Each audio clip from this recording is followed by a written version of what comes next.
మరి ఎన్నో సమస్యలను తీరుస్తూ చాలా బాగా మోటివేట్ కూడా చేస్తూ ఉంటారు. చాలా మంచి మెసేజెస్ వస్తూ ఉంటాయి. Once again thank you. Beautiful service మీది. అండ్ ఎప్పట్లాగానే మరి కాలర్ రెడీగా ఉన్నారు, మాట్లాడదాం. హలో అండి, నమస్తే. నమస్కారం అండి. మీ పేరండి? నా పేరు నాతర్ మంగ మేడం. మంగ గారు? అవును మేడం. మంగ గారు ఎక్కడి నుంచి కాల్ చేస్తున్నారు? మేడం అది మహబూబ్పల్లి గ్రామం, మా మండలం వచ్చేసి మంత్రిమేడ డిస్ట్రిక్ట్ పెద్దపల్లి మేడం. ఓకే, సరే అండి మంగ గారు, రమ్య మేడం గారు ఉన్నారు. మీ సమస్య ఏంటో తెలపండి, లేదంటే చాలా క్లుప్తంగా తెలపడానికి ట్రై చేయండి. ఓకేనండి? Okay okay, right. మంగ గారు నమస్తే అమ్మా. మేడం నమస్కారం మేడం. అమ్మా చెప్పండి అమ్మా, ఏంటి మీ ప్రాబ్లం? మేడం నాకు 2008 లో పెళ్ళైంది మేడం. సతీష్ కుమార్ అనే అబ్బాయితోని 2008 లో లవ్ మ్యారేజ్ మేడం. మాది అమ్మ నన్ను అత్తమ్మని ఒప్పించుకొని నార్మల్ గానే చేసుకున్నాం మేడం. సో లవ్ మ్యారేజ్ ని ఇంట్లో వాళ్ళని ఒప్పించుకొని చక్కగా అరేంజ్డ్ మ్యారేజ్ లాగా చేసుకున్నారు.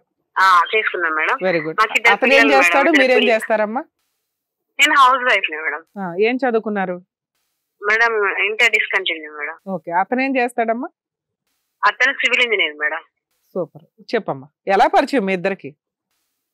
మేడం ఇంటి దగ్గర మేడం, మా గల్లీలోనే. నాన్న సింగరేణి జాబ్ గోదరికి అని. అట్లా నేను కాలేజీకి వెళ్తా అంటే పరిచయం అయింది మేడం. ఓకే అమ్మా, చెప్పండి. అట్లా పరిచయం అయినాక నన్ను ఇక చేసుకుంటా అని చెప్పి అది అని చెప్పి మధ్యలో కూడా ఆయన కూడా వదిలేసింది మేడం. కాకపోతే మళ్ళీ ఏమైందో మళ్ళీ తానే వచ్చింది మేడం చేసుకుంటా అని, సతీష్ కుమార్. వచ్చినాక సరే ఇక వదిలిపెట్టా అంటాండే కదా, పోనీలే అట్లా ఇట్లా. నలుగురు ఆడపిల్ల మేడం, అమ్మ నాన్నకి తమ్ముడు ఒక్కడు. మేము చేసుకున్న ఏంటో సింగరేణి జాబ్ అయినా కూడా నాన్న కూడా కష్టపడితే మేము అందరం చదువుకొని అట్లా పెంచుకోండి మేడం మమ్మల్ని.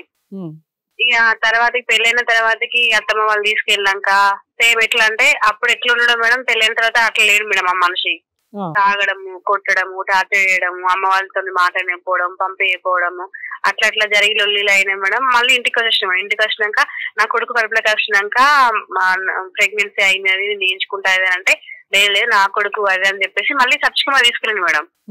అట్లా ఇక మా జీవనం బాగానే ఉంది మేడం. ఇక కొనసాగుతుంది, సంవత్సరం హ్యాపీగానే ఉంది. ఇక అంతట్లో మేడం 2017 మేడం, 17 లో మా పాపకి ముక్కు చెవులు కుట్టించినాం మేడం. మంచిగా చేసుకున్నాము, అంత అయిపోయింది మేడం. ఆయన నా దగ్గర ఉండకపోయాడు మేడం, వేరే వేరే ప్రైవేట్ గా జాబ్ చేసుకునేవాడు. అదర్స్ సివిల్ ఇంజనీర్ బయట చేసుకుంటాడు మేడం.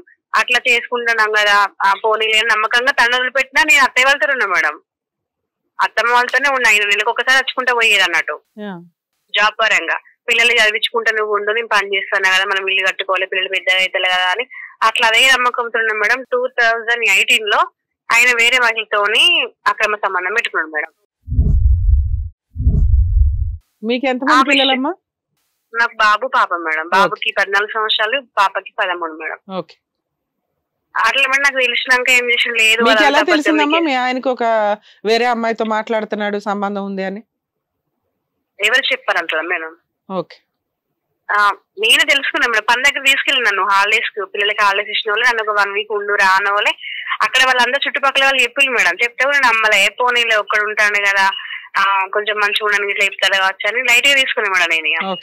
తర్వాతకి ఇంటికి వచ్చినాను కూడా నాకు ఫోన్ మాట్లాడుతుంటే పనికా నుంచి అని అంటే ఏ ఒక రోజు డైరెక్ట్ నేనే ఫోన్ ఎత్తున్నా మేడం. ఇక ఆ అమ్మాయి హలో అని అన్నాక వీళ్ళంతా చెప్పింది నిజమే, చెల్లన్నాడు నువ్వు ఉన్న కాడికే పోదాము, అది పోతే కూడా తెలిసింది అన్నాక అప్పుడు బయటపడ్డాడు మేడం. ఇక అప్పుడు నేను నిజంగానే చేసుకున్నా, అది ఇప్పుడు కడుపుతో ఉన్నది, దానికి 2 నెలలు పడ్డాయి, నాకు కొంచెం టైం దాని వదిలి పెడతా అని అన్న వల్ల నేను సూసైడ్ అటెంప్ట్ చేసిన మేడం.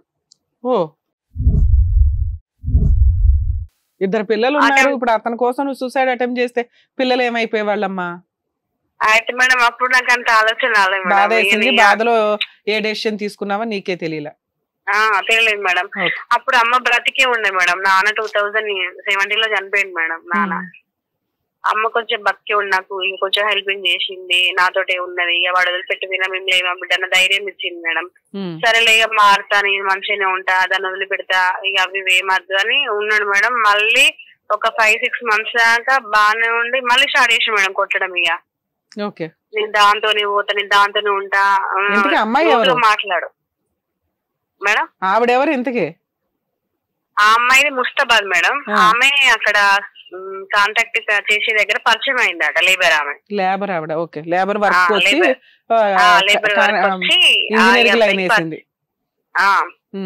అట్లా పరిచయం అయిందట మేడం. ఇక దానికి ఆల్రెడీ ప్రెగ్నెన్సీ అయిందట మేడం. ఆ ప్రెగ్నెన్సీ అయ్యేదా కూడా తెలియనియలేదు.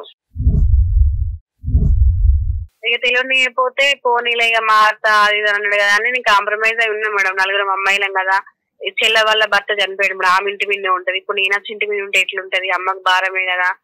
నాన్న పని తమ్ముడికి వచ్చింది మేడం. తమ్ముడే మమ్మల్ని అప్పుడప్పుడు చూసుకుంటాడు, చేస్తాడు మేడం. అదంతా అయిపోయినాక మళ్ళీ దాని దగ్గరికి పోయింది మేడం.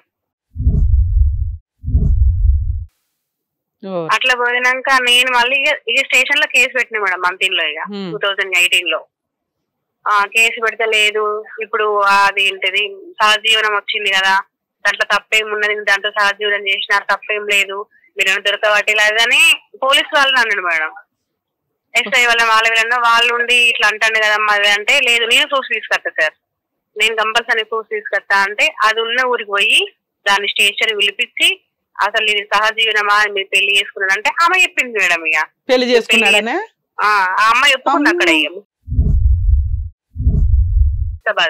కాదమ్మా, ఇప్పుడు మీ ఆయన నీతో చెప్పడం సహజీవనం అని, నువ్వు ఇంత పోరాడుతున్నది ఎందుకు అంటే ఆ అక్రమ సంబంధం వదిలేసి నీ వాల్యూ తెలుసుకొని నిన్ను పిల్లల్ని బాగా చూసుకుంటాడేమో అని నీ ఆశ.